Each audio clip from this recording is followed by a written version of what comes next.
चलिए आज भारत के एक ऐसे राज्य की कहानी समझते हैं जो नक्शे पर भले ही छोटा दिखे लेकिन जिसका असर बहुत बड़ा है। जी हां, हम बात कर रहे हैं हरियाणा की। एक ऐसा राज्य जो हर मामले में एक असली पावर हाउस है। तो आइए हरियाणा की इस असाधारण कहानी को और करीब से जानते हैं। जब भी देश के लिए मेडल जीतने की बात होती है तो एक नाम हमेशा सबसे आगे रहता है, हरियाणा। और यूं ही नहीं, इसे भारत का स्पोर्ट्स पावर हाउस कहा जाता है। चाहे ओलंपिक हो या कॉमनवेल्थ गेम्स, भारत के ज्यादातर बड़े चैंपियन इसी मिट्टी से निकल कर आते हैं। लेकिन बात सिर्फ खेल के मैदान तक ही नहीं रुकती।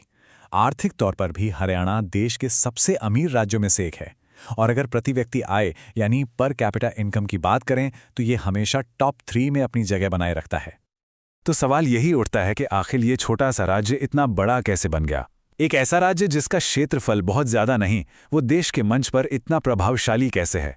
इसका जवाब छिपा है इसकी मिट्टी में, इसके इतिहास में, इसकी अर्थव्यवस्था में और इसकी संस्कृति में। तो चलिए कहानी शुरू करते हैं इसकी जड़ों से। हरियाणा की आज की जो सफलता है वो एक बहुत गहरे और शानदार इतिहास की नींव पर बनी है। सोचिए, ये वही धरती है जहां भारतीय सभ्यता के कुछ सबसे बड़े पल घटित हुए। ये कुरु साम्राज्य का केंद्र था। यहीं कुरुक्षेत्र में महाभारत का वो महायुद्ध लड़ा गया। और इसी धरती पर भगवान कृष्ण ने अर्जुन को गीता का अमर उपदेश दिया। वैदिक संस्कृति की जड़ें भी तो यहीं से जुड़ी हुई हैं। और फिर आता है मध्यकालीन भारत, जहां हरियाणा की धरती पानीपत ने पूरे भारतीय उपमहाद्वीप की किस्मत का फैसला किया। दिल्ली के इतने करीब होने की वजह से यहां लड़ी गई 3 बड़ी लड़ाइयों ने सिर्फ इतिहास नहीं बदला, बल्कि ये तय कर दिया कि हिंदुस्तान पर राज कौन करेगा। तो ये तो हुई इतिहास की बात। अब देखते हैं कि इस मजबूत नींव पर आज की इमारत कैसी खड़ी है। चलिए बात करते हैं राज्य की आर्थिक ताकत की। हरियाणा की अर्थव्यवस्था की सबसे बड़ी खूबी है इसका बैलेंस। एक तरफ ये खेती में सबसे आगे है, जिसे हरित क्रांति यानी ग्रीन रेवोल्यूशन का अगुआ भी कहते हैं, और आज भी यहाँ की 60% आबादी खेती पर निर्भर है। तो वहीं दूसरी तरफ गुरुग्राम और फरीदाबाद जैसे शहर हैं जो उत्तर भारत के मॉडर्न इंडस्ट्री और आईटी का चेहरा बन चुके हैं। और देखिए, खेती की बात करें तो हरियाणा की अहमियत बहुत बड़ी है। जब देश का पेट भरने की बात आती है तो ये राज्य गेहूं जैसी जरूरी फसलें उगाने में सबसे आगे रहता है। देश के अन्न भंडार में इसका योगदान वाकई बहुत बड़ा है। और जब इंडस्ट्री की बात होती है तो हरियाणा के अलग अलग शहरों की अपनी अपनी पहचान है। गुरुग्राम आईटी का हब है तो पानीपत को भारत का टेक्सटाइल हब कहा जाता है। मानेसर में मारुति और होंडा जैसी बड़ी ऑटोमोबाइल कंपनियां हैं और फरीदाबाद हैवी इंडस्ट्रीज का सेंटर है। लेकिन किसी भी जगह की असली पहचान उसकी अर्थव्यवस्था से नहीं, बल्कि वहां के लोगों और उनकी संस्कृति से होती है। क्योंकि इसी जमीन से जुड़ी संस्कृति से तो निकलते हैं वो असाधारण चैंपियन।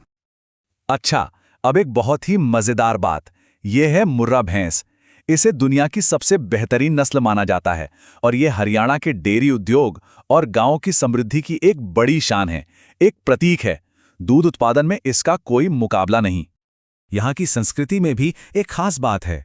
हरियाणवी बोली में एक मिठास और बेबाकी है। घूमर और सांग जैसे लोक नृत्य जोश से भर देते हैं और खाने में बाजरे की रोटी, छाछ और देसी घी जैसी सादगी और ताकत है। ये सब मिलकर हरियाणा की एक अनोखी तस्वीर बनाते हैं। तो सवाल ये है कि जब इतनी मेहनत, इतनी ताकत और जमीन से जुड़ी ये संस्कृति एक साथ मिलती है तो उसका नतीजा क्या होता है? नतीजा होता है चैंपियंस की एक पूरी की पूरी फौज। नीरज चोपड़ा का भाला हो, बजरंग पूनिया और फोगाट बहनों की कुश्ती हो, या फिर मनु भाकर की अचूक निशानेबाजी, ये लिस्ट बहुत लंबी है। ये राज्य लगातार भारत को सबसे ज्यादा ओलंपिक और कॉमनवेल्थ मेडल विजेता देता आया है।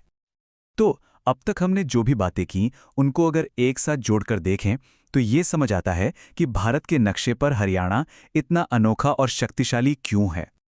तो ये है हरियाणा का पावर हाउस फॉर्मूला।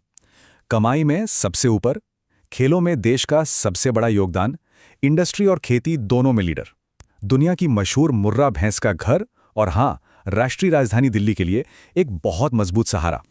ये सब हरियाणा को अतीत और भविष्य का एक शानदार संगम बनाता है। लेकिन ये कहानी हमें एक आखिरी सवाल पर लाकर छोड़ देती है। भारत के इस पावर हाउस राज्य का अगला अध्याय क्या होगा? और इसका जवाब वक्त के साथ हरियाणा खुद लिखेगा।